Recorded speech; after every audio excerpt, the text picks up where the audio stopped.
Assalamualaikum warahmatullahi wabarakatuh, Bang Ihsanuddin Nursi, apa kabar? Waalaikumsalam warahmatullahi wabarakatuh. Baik, Masya Allah, insyaallah. her. Ya, nampaknya dunia tidak sedang baik-baik saja. Walaupun perjanjian sudah diteken, nampaknya ambisi dari Israel masih terus. Bahkan barusan kami bacakan Syria yang menang-menang baik ini dikejar pula, diserang ya di daerah selatannya itu ada Drus di sana. Akankah Turki bergerak? Akankah menjadi ramai lagi menjadi babak lain setelah Iran yang dikatakan menjadi bahaya lain? Denyut dunia di tengah Timur Tengah ini menjadi catatan akhir zaman mungkin, Bang. Tapi di dalam negeri nampaknya kita ini sedang terus didera dengan daya beli yang terus anjlok, juga lapangan kerja dan perlambatan industrialisasi yang terus terjadi, serta tekanan fiskal. Pajak sekarang ini ada kabar tentang media online yang bakal kena pajak mulai masa ke depan. Juga Koperasi Merah Putih yang tadi beritanya tuh dibangun di tengah hutan lah, kan ada efisiensi tapi nampaknya tak macam mana ya dengan kasus MBG ini. Akan menjadi kisah lain dari KPK atau kejaksaan dalam lembaga yang lagi populis ini. Mungkin Bang Ihsanuddin Nursi bisa memberikan pencerahan buat kita semua di tengah gejolak dunia yang luar biasa. Belum lagi Amerika dan lain-lainnya. Silakan Bang Ihsanuddin Nursi. Baik, bismillahirrahmanirrahim. Alhamdulillahirabbil alamin. Wassalatu wassalamu ala asrafil anbiya'i wal mursalin asmin. Subhanaka la ilma lana illa ma 'allamtana innaka antal alimul hakim. Rabbi ishrah li sadri wa yassir li amri wahlul 'uqdatam min lisani yafqahu Muhammad. Kita mulai dengan dalam negeri. Kalau Iran sebenarnya, kalau Israel sebenarnya sudah jadi apa ya? Berita umum bahwa perilakunya memang begitu, perilakunya tidak akan pernah patuh, perilakunya akan pokoknya selama dia begitu, dia dapat dukungan dari Amerika, dia akan terus begitu. Kalau saya ngelihatnya ya tidak peduli apakah Suriah, apakah di Libanon, apakah dia akan terus begitu, dia tidak akan pernah berhenti, dan itu sudah dituliskan dengan tegas dalam Al-Quran. Jadi sudah tergurat kokoh begitu. Nah, kita mulai dengan kondisi Indonesia. Saya hari ini membaca sebuah media yang menceritakan berbagai situasi Indonesia yang buruk. Dan saya tahu media itu media yang mau menunjukkan independensinya, tapi selama Joko Widodo berkuasa, dia telah menjadi media yang paling kokoh mendukung Joko Widodo. Gitu. Saya tidak perlu sebut. Nah, tapi media itu media berpengaruh kebetulan. Nah, kalau kita melihat dari media lain, sementara juga menunjukkan tentang pemberitaan MBG, pemberitaan SPPG, pemberitaan tentang PHK yang terus bergelombang, sehingga Mensesnek menjadi Satgas mitigasi PHK gitu. Lalu yang menariknya kenapa Mensesnek menjadi Mensesnek, kenapa bukan Menko, kenapa bukan Menaker gitu. Menarik kan gitu. Kenapa juga bukan menteri-menteri lain yang berhubungan dengan mitigasi PHK tadi yang berkaitan dengan lapangan kerja. Nah, itu menggambarkan beberapa media menggambarkan sesungguhnya apa yang selalu kita sampaikan di Rasil itu menjadi kenyataan. Jadi nggak ada yang baru kalau kita melihat dari media itu. Karena kita sudah ngomong duluan, kita sudah bicarakan duluan, kita sudah bahas duluan bahwa gelombang PHK tidak akan berhenti. Lalu lingkungan buruh ribut karena yang satu masuk kekuasaan, yang satu jadi menteri, yang jadi staf presiden, yang satu merasa ini tidak sesuai, gitu. sehingga 1,3 juta buruh mengundurkan diri dari partai buruh, gitu. Iya, itu. Setelah berdialog panjang lebar, akhirnya 1,3 juta mundur. Mundur. Dan itu yang saya lihat apa ya istilahnya, fenomena yang kemarin saya menulis, saya sampai viral di 17 media online. Salah satu tulisan saya tadi kita paparkan bahwa negara telah kehilangan model, satu perencanaan, satu pelaksanaan, satu penganggaran, pengevaluasian yang memang berpijak pada upaya menjawab problem-problem mendasar pada kehidupan masyarakat. Padahal jadi ada Bappenas, nampaknya Bappenas sudah tidak berfungsi sekarang. Sebenarnya sudah tidak berfungsi sejak Indonesia didikte oleh IDB dan Bank Dunia. Iya. Karena kebetulan saya menyaksikan ketika ada pelatihan, mereka merancang menarik semua kewenangan Bappenas itu. Saya di sebuah gedung pemerintah gitu diundang sebuah ini untold story. Saya ingin menyampaikan ini untold story. Satu hari saya diajak oleh seorang petinggi negeri ini. Saya bilang, kemana? Saya sengaja, dia bilang, saya sengaja tidak ngasih tahu Anda datang ke sini dan kita mau kemana. Nah, sekarang kita menuju ke saya nggak usah sebut gedung, sebuah gedung. Nanti kita lihat di situ bagaimana pertemuan itu. Pertemuan apa? Ya ada pembahasan keuangan negara. Wah, gitu. Oke. Karena keuangan negara saya tentu berkaitan dengan passion saya, berkaitan dengan kompetensi saya. Gitu. Saya hadir di situ, sang pejabat tentu duduk di depan dan saya duduk paling belakang. Jadi saya lihat, di situ saya tahu ternyata di situ sedang dibahas undang-undang keuangan negara, gitu. RUU. Jadi bahasa kerennya sedang dibuat satu naskah akademik untuk keuangan negara. Nah, rupanya dia menjadi narasumber di situ. Oke. Pulang saya tanya, loh, kalau naskah akademiknya begitu, saya bilang, maka kewenangan Bappenas itu diambil. Nanti kita lihat dampaknya. Dia cuma jawab, nanti kita lihat dampaknya. Dan benar dampaknya adalah Kwik Kian Gi yang saat itu menjadi Bappenas merasa betul kewenangannya dipangkas. Jadi itu kan era Budiono sebagai Menteri Keuangan, Kwik Kian Gi sebagai Menteri Bappenas. Gitu. Maka Kwik bereaksi. Maka keluarlah Undang-Undang 25/2004 tentang Sistem Perencanaan Pembangunan Nasional. Dari situ sebenarnya dia menjadi kajian saya berkali-kali di Komisi 11, ya, yang isinya menyatakan kalau Anda bisa mengubah Undang-Undang 17/2003 tentang keuangan negara yang menghimpun seluruh kekuatan keuangan negara, baik dari mulai perencanaan sampai dengan itu, saya akan cium tangan dengan Anda. Gitu kalimat saya di Komisi 11. Nah, poinnya ketika kita sekarang ngelihat gitu ya, kita ngelihat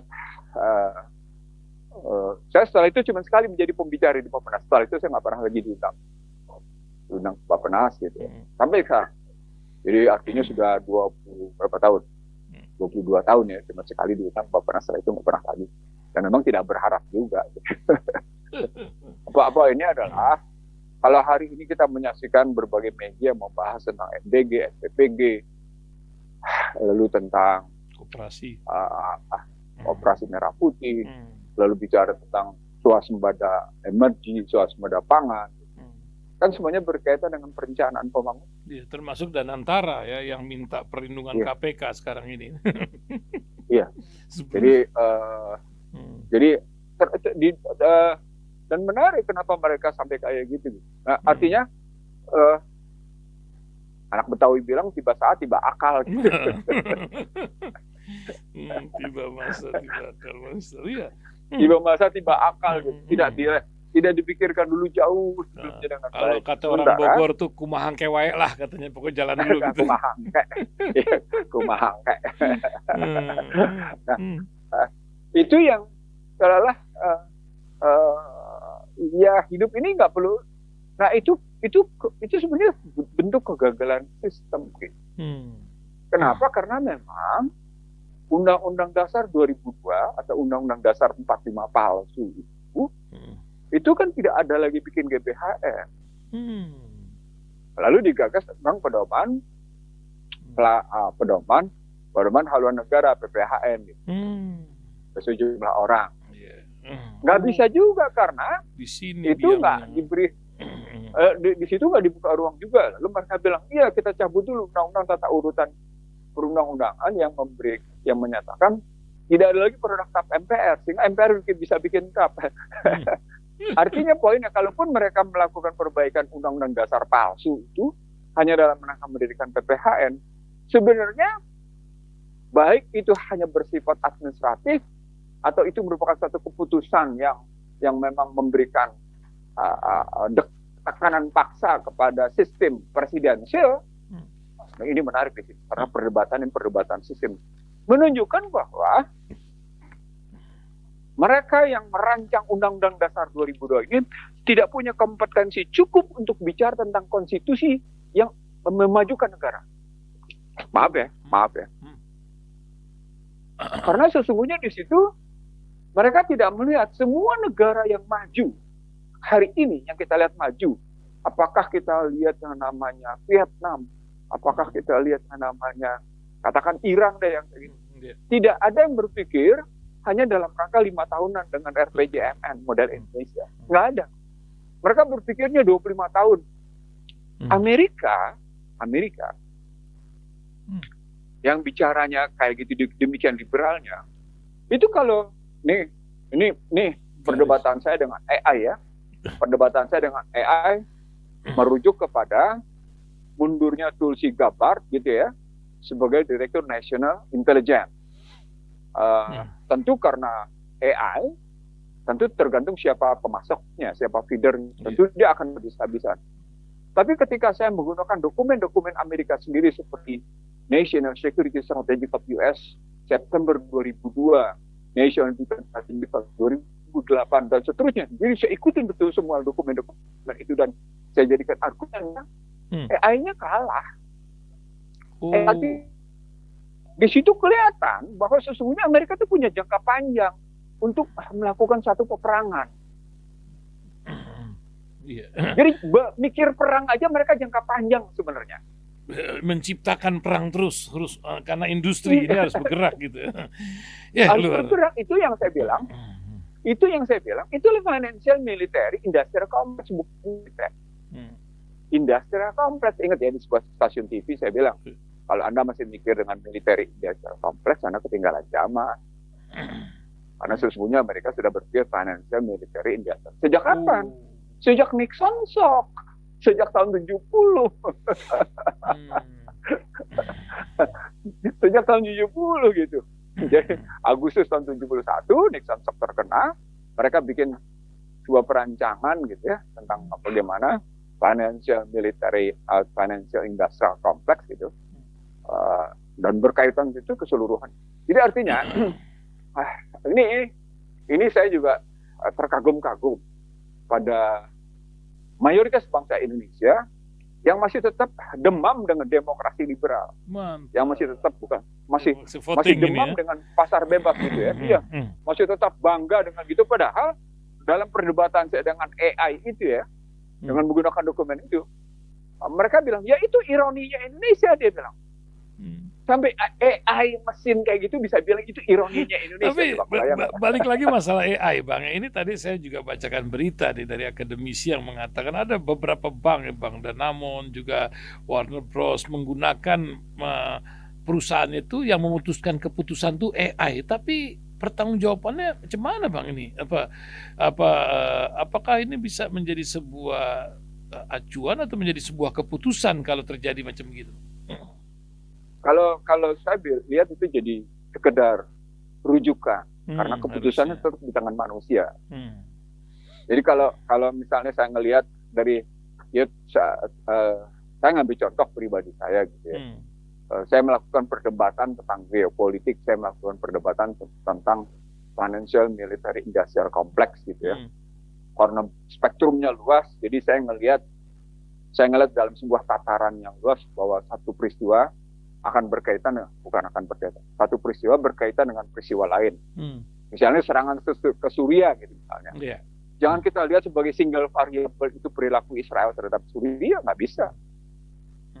Atau katakan kemarin waktu Israel menyerang Lebanon, ya jangan melihat cuma sekedar itu harus dilihat dalam konstruksi bahwa Bibi Netanyahu itu bisa bertindak sendiri di luar dari keputusan yang dilakukan oleh Trump dengan Iran, nggak ada urusan.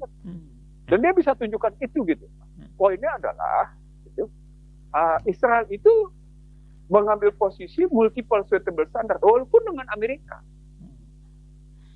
Jadi bukan hanya Amerika yang punya sikap multiple suitable standard, Israel pun mengambil sikap multiple suitable standard walaupun terhadap Amerika. Kalau pakai bahasa, kalau ini kebetulan Tucker Carlson baru mengundurkan diri dari Republik setelah dia berbeda pendapat dengan Trump dan menyatakan bahwa Trump kalah dalam perang Iran gitu ya.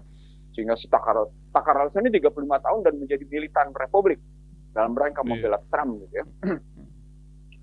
Ya Fox TV, Fox News ya, yang habis-habisan membela.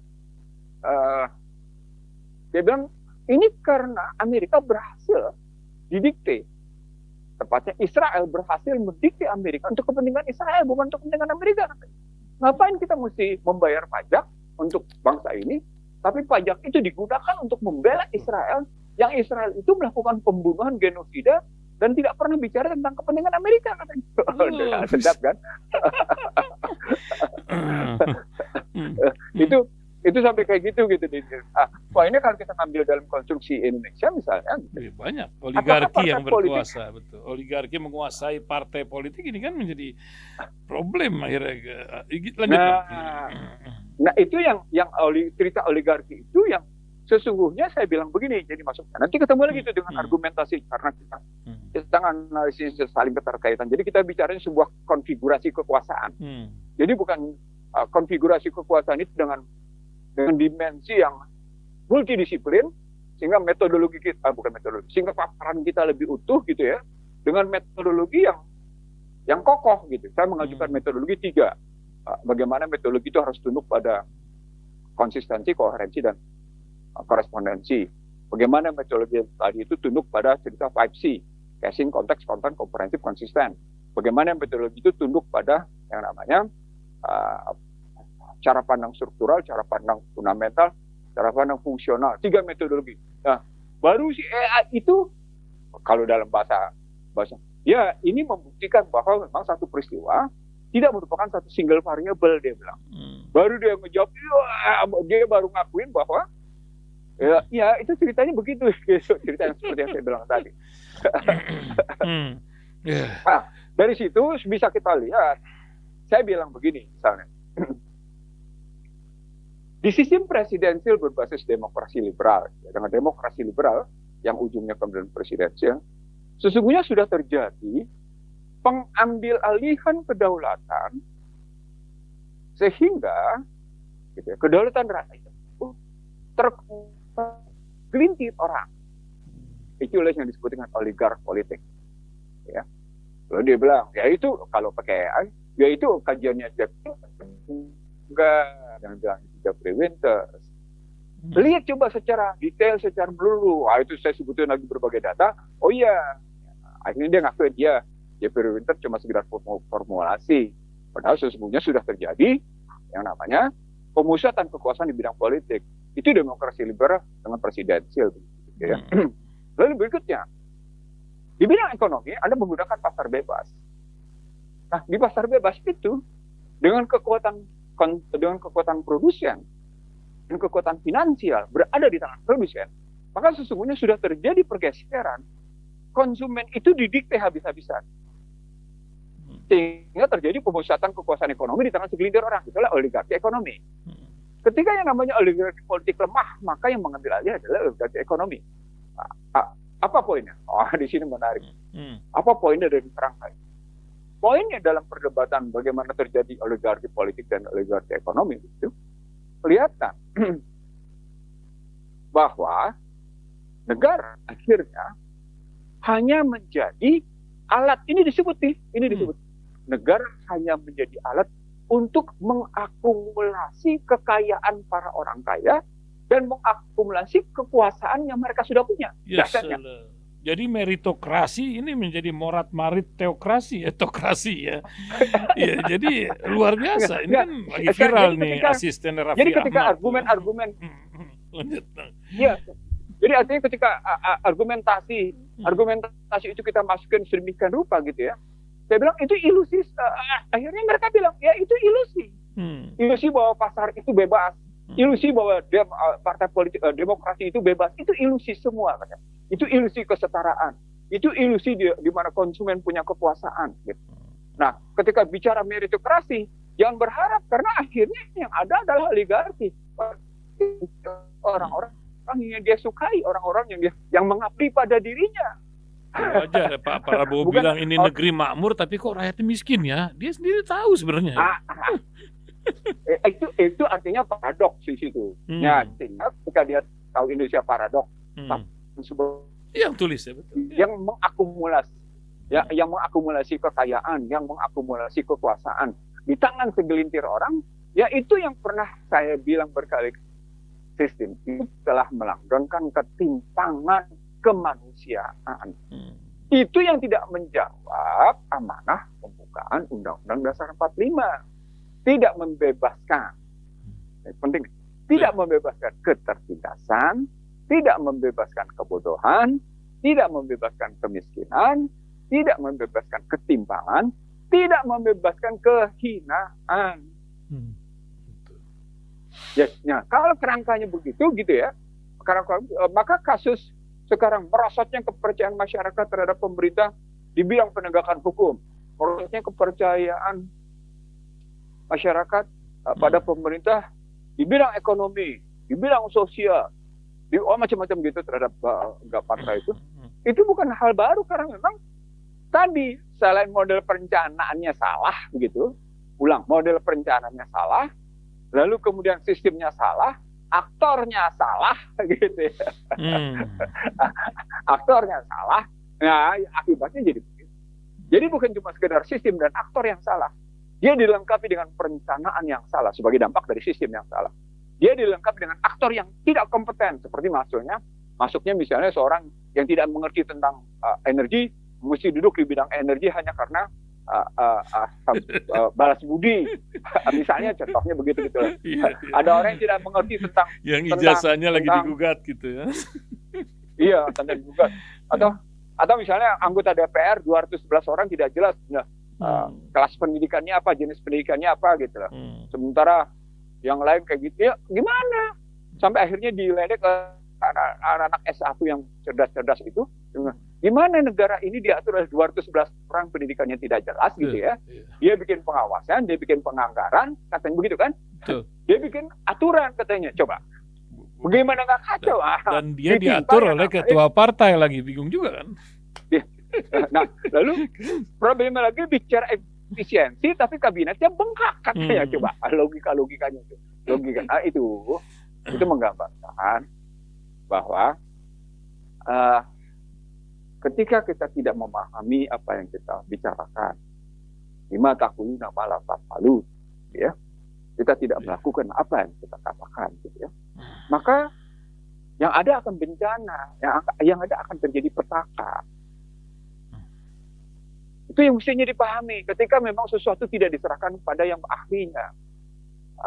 Jadi begini gitu. Katakan kantor pemerintahan menjadi kantor partai misalnya. Gimana coba? Iya. Kantor departemen jadi kantor partai gimana coba? Itu meritokrasi yang aur-auran gitu kan. Asisten apa pengusaha jadi komisaris perusahaan BUMN gitu jadi lucu-lucuan juga. Itu kalau itu tadi sistemnya membuka ruang tidak adanya demarkasi antara pengusaha dengan penguasa. Di era Soeharto, demarkasi itu dibuat. Sejelek-jeleknya Soeharto masih membuat demarkasi antara pengusaha dengan. Makanya saya ingat betul satu pagi saya ngopi pagi bersama Mas Salahuddin Wahid. Gus Solah, ya, pernah kesini juga, ya, silaturahmi beliau. Allah yarham. Jadi saya ngopi pagi gitu ya. Di Pejaten ya? Enggak, di rumahnya. Di rumahnya. Kita ngopi pagi di rumahnya. Di rumahnya ngobrol ke kanan kiri. Nah, salah satu tesis ya dulu di era Orde Baru katanya dui fungsinya kita bicara si ABRI katanya. Sekarang dui fungsi antara pengusaha dengan penguasa. Saya ketawa. Dia bilang, tapi yang parah sebenarnya justru sekarang katanya. Karena dui fungsi ini berkumulasi pada konstruksi ekonomi dan politik. Kalau dulu kan cuma dampaknya pada politik, sementara ekonominya kan tetap ini. Dia bilang, Mas, jangan salah itu bagian dari kesalahan Undang-Undang Dasar 45 palsu. Karena pasal 6A ayat 2, pasal 6A ayat 4, dan pasal 1 ayat 2, pasal 2 ayat 1 Undang-Undang Dasar 45 palsu itu begitu. Wah, pantesan Pak Amin Rais nyari-nyariin Bang Ihsanuddin Nursi kan, merasa bersalah atau macam mana, Bang? Artinya, saya ini kan mestinya tadi ya, kalau berdebat dengan AI saja, AI bisa menyatakan ironinya bangsa Indonesia. Menariknya bangsa Indonesia, di tengah melihat kegagalan Amerika menerapkan demokrasi liberal, sistem ekonomi kayak gitu ya. Tapi menariknya Indonesia tetap berpikir Amerika. Halo? 74% itu katanya di masyarakat Indonesia itu masih menjunjung tinggi demokrasi liberal dan pas bebas. Walaupun menteri keuangannya bolak-balik ke Beijing ya. Iya. Kan sebenarnya dalam rangka sekedar menyeimbangkan. Dalam rangka menyeimbangkan. Sekarang saya punya pertanyaan. Kenapa antara sumber daya Indonesia fokusnya pada sawit, pada nikel, dan pada batu bara? Iya. So, look beyond fokus resources yang ada di antara sumber daya Indonesia. Kenapa tidak masuk misalnya ke energi? Kenapa tidak masuk ke emas? Kenapa tidak masuk misalnya ke hal-hal lain? Karena masuknya cuma ke batu bara, ke nikel, dan ke sawit. Siapa penguasa itu? Sampai akhirnya Singhan, penguasa nikel Indonesia itu ngomong di Singapura, bunyi alarm sudah ditandai. Kurang lebih. Saya kira begitu pembahasan kita. Ya. Halo? Satu lagi Bang, yang mau kami tanyakan. Terhubung, mau tanya ini. Ini Bang, sekarang ini kan zaman orang pada mau masuk kuliah, masuk sekolah, mak-mak baris di toko emas dan lain-lain, jual hartanya buat pendidikan. Menterinya pun pernah mengatakan ini survival mode. Apa yang Bang Ihsanuddin Nursi ingin sampaikan buat pendengar yang sedang mengalami zaman kayak gini? Ya, urusan kambing hitam banyak lah ya, perang di Timur Tengah lah, dan apa, menterinya bilang ini negeri tumbuh tapi kok rusak. Apakah ada yang merusak atau gimana Bang? Dan bagaimana masyarakat bersikap dengan keadaan macam begini, menyelamatkan masa yang terus bergulir? Di kerangka sistem politik ekonomi, Anda disuruh terbuka, gitu ya. Ini kita rekonstruksi dulu ya, kita rekonstruksi dulu. Nanti kita dekon, lalu kemudian kita rekonstruksi. Di sistem ekonomi, Anda diminta untuk tunduk pada ketentuan-ketentuan luar yang bicaranya tentang keterbukaan, transparansi. MSC, ya, Transparansi di berbagai lini. Hmm. Anda lupa yang menentukan keterbukaan transparansi itu pihak luar. Anda tidak memahami apa maksud pihak luar sampai betul-betul meminta keterbukaan. Apakah Amerika memang betul-betul terbuka dalam persoalan perekonomiannya? Enggak juga. Nah, apa maksud dibalik keterbukaan yang sedemikian rupa tingginya yang diminta sama mereka? Karena bahasa mereka kerennya transparansi gitu ya. Yeah. Kalau kejujuran memang seharusnya tinggi-tingginya, kejujuran itu betul harus tinggi-tingginya. Tapi kalau transparansi sampai dibuka sedemikian rupa, itu sama dengan Anda menyerahkan diri ketentuan, standarisasi, pengawasan. Jadi standarisasi, pengawasan gitu ya, dan penilaian Anda serahkan ke pihak AC. Itu yang tidak dipahami. Saya ulang ya, dengan kondisi yang seperti sekarang. Ini saya ngomongin sebenarnya udah berkali-kali ya. Jadi apa-apa. Tapi nggak apa-apa. Pokoknya adalah biar iya, ya, artinya kita mengatakan begini. Kita ingin bilang begini. Inilah betapa pentingnya pendidikan. Ketemunya nanti di situ. Kita ngomong berkali-kali saja gitu ya. Susah orang nggak nyambung gitu ya. Iya memang. Banyak orang berubah dengan pendidikan, betul. Artinya begini, kalau dibilang nggak nyambungnya masih bagus. Ini budak. Sumumbung omyong kahum yakilun. Anda ada telinga tidak mendengar, ada mata tidak melihat, ada hati beku, dan kemudian Anda tidak pandai bersyukur gitu. Nah itu jatuhnya begitu. Itu dari segi model secara menyeluruh. Ekonomi di politik kita begitu. Dampaknya akhirnya kita ketika rupiah kelihatan sebentar menguat terus kemudian kembali melemah. Saya kemarin ditanya lagi sama seseorang datang dengan timnya gitu ya ke kantor, nanya, ini dengan kondisi Morgan Stanley kayak gini, terus rupiah kayak gini, terus Purbaya sudah dapat pinjaman, global bond sudah terbit, kenapa rupiah masih melemah? Iya, saya kasih bukti. Saya bilang, I'm talking by data, I'm talking by methodology. Saya gelar, ini datanya, ini metodologi. Lihat sendiri, saya bilang. Kaget dia. Jadi artinya apa? Rupiah akan terus melemah. Jadi jangan dibilang rupiah akan terus. No. Untuk jangka panjang, rupiah akan terus melemah. Dia boleh menguat sesaat, tapi akan terus melemah. Kenapa? Karena tadi Anda menyerahkan sistem itu keluar. Gitu. Anda menyerahkan itu jatuh keluar, nggak karu-karuan. Nah, jadi sekarang, kalau emak-emak ngejual emas dalam rangka pendidikan, itu menggambarkan bahwa emak-emak itu sadar pendidikanlah yang masih mampu memberi harapan mengatasi masa depan. Di tengah yang namanya sistem pendidikan kita sudah sampai sistem pendidikan sekuler. Ulang. Saya tidak sedang menakut-nakuti nih. Pendidikanlah yang masih memberikan harapan pada masa depan.